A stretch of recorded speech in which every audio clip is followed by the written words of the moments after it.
ฉันเหมือนตะวันที่ไม่เคยมีแสงไฟไม่เคยมีความหมายและไม่มีใครให้พักพิงจนเธอเข้ามาเปลี่ยนแปลงฉันในทุกสิ่งจนพี่ได้พบรักจริง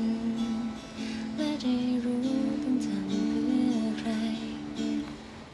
ดาวที่เคยมองดูเงากลับมีเงาของเธอตามไปเป็นแสงสว่างให้ใจของฉัน